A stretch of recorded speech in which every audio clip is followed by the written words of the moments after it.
Mama, tolong. Perutku sakit. Makan apa tadi? Kentutmu bau banget. Tadi aku cuma beli kedelai goreng, Mah. Terus aku makan di jalan. Ayo tambah kentutnya, biar giginya kenceng.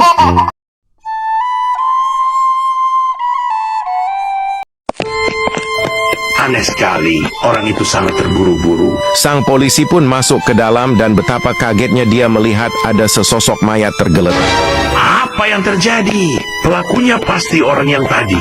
Aku harus segera menangkapnya. Angkat tanganmu, penjahat.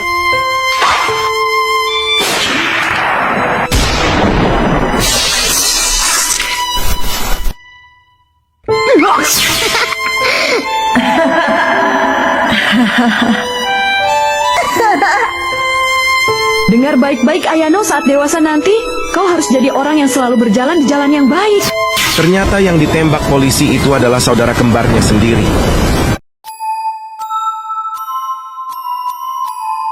Sejak kecil Dina bisa melihat arwah orang yang telah meninggal. Saat neneknya meninggal, dia bingung melihat semua orang menangis. Nenek ada di sana, kenapa kalian pada nangis? Ngomong apa sih kamu, Nak? Sampai suatu hari ayahnya meninggal, ia berdiri di samping tempat tidurnya. Hah? Ayah? Hah? Kamu bisa melihatku, Nak? Sejak saat itu arwah ayah selalu mengikutinya menjadi penjaga yang tak terlihat.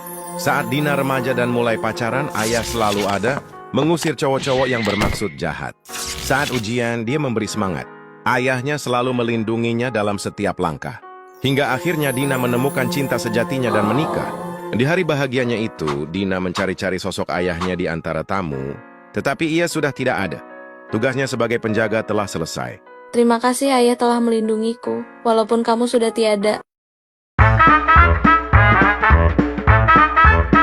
Pria cebol ini pergi kerja happy banget guys.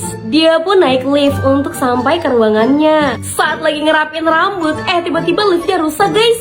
Pria itu pun berusaha untuk minta bantuan dan pencet tombol emergensi di lift itu. Nah, pria itu pun jadi makin kesel karena bantuan juga belum datang. Tiba-tiba perut pria itu mules, sampai-sampai bunyi kentutnya itu gede banget.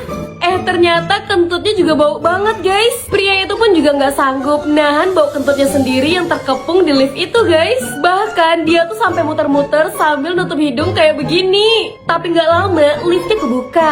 Pria itu pun langsung keluar dan nabrak tong sampah cleaning service yang lagi kerja guys. Yah, apes banget deh. Anjing itu jatuhin gelas air, Pak Guru. Siapa yang bawa anjing ke sekolah? Tidak boleh bawa anjing ke sekolah. Baiklah, kalau tidak ada yang ngaku. Anjing, cepat cari siapa tuanmu. Kenapa bawa anjing ke sekolah? Aku juga nggak tahu kalau anjingku ngumpet di dalam tasku dan ikut ke sekolah. Setelah memakan habis telur emas sampai tidak bersisa, bocil laki-laki ini kepedesan dan berteriak panas. Sampai-sampai air di rumahnya habis. Bahkan dia sampai nekat meminum air di sungai sampai sungainya kering. Tapi rasa haus dan panas yang dia rasakan tidak kunjung hilang, guys. Akhirnya bocil laki-laki ini dibawa ibunya dan warga kampung ke sungai. Dan di sungai itu, bocil laki-laki ini menangis di hadapan ibunya. Dia menyesal karena tidak mendengarkan ibunya yang menyuruh mengembalikan telur emas itu. Tapi sayangnya telur emas itu malah dia makan yang membuatnya menjadi menderita seperti ini. Yang akhirnya membuat dirinya harus terpisah dengan ibunya dan akan menghilang di telan bumi.